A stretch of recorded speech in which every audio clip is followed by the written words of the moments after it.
my name is Brittany. I'm a psychic, medium, and a healer. So I'm going to do a spread on the Divine Feminine and the Divine Masculine for August 2024. The first card I'm getting for Divine Feminine is the Four of Pentacles. So right now, the Divine Feminine is letting go of the old foundation that held her, the basis of her old identity. And as that old identity becomes torn down, the Divine Feminine is starting to see past the trauma that kept her where she was. I'm seeing that there's a lot of fear that is being triggered right now, and the Divine Feminine is like saying, well, what's really going on? Am I my pain? No, the Divine needs to understand that she is not her pain, she is not her trauma. She needs to let go of that identification to victim consciousness. Now, she lets go of her last ties to victim consciousness. The Divine Feminine is starting to see that she is first and foremost a thriver, not a survivor, a thriver. She can get through this. She can beat whatever obstacles the Divine throws her away.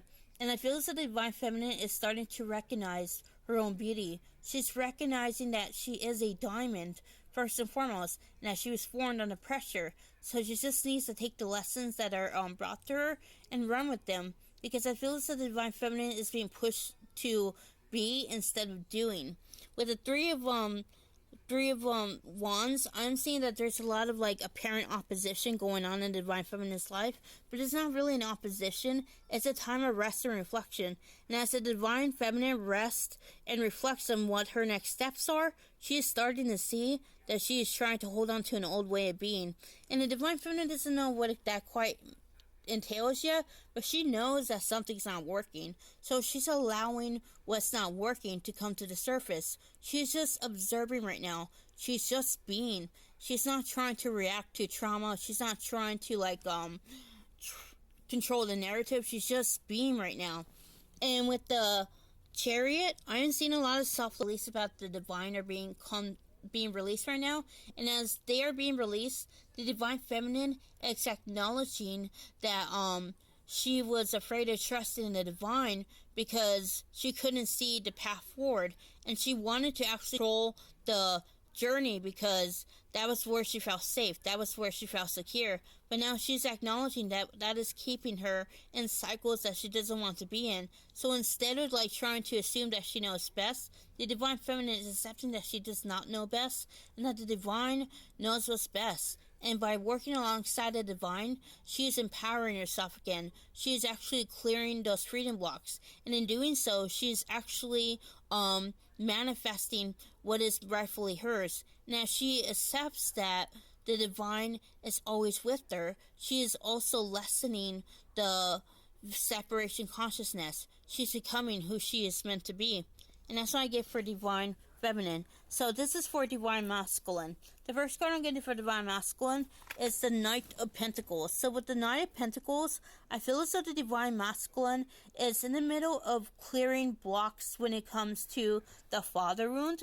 And I feel as though these father wound blocks was actually keeping him from being in the timeline he did not want to experience. So he didn't want to experience a timeline where he was inconsistent.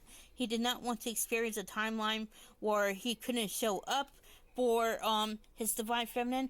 And I feel as the Divine Masculine no longer wants to actually accept that anymore. He is cutting ties with the version of himself. So even though he knows logically that he does not want to be this person anymore, he still feels like he has no idea what to do.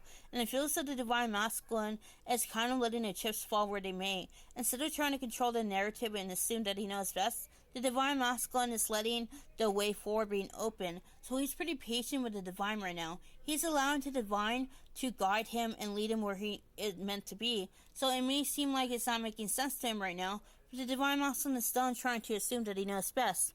With the Queen of Swords, I am seeing that he is also clearing communication blocks right now.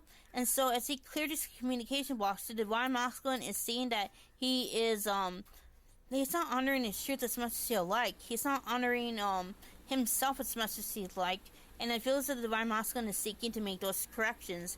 He doesn't want to actually drown out his voice or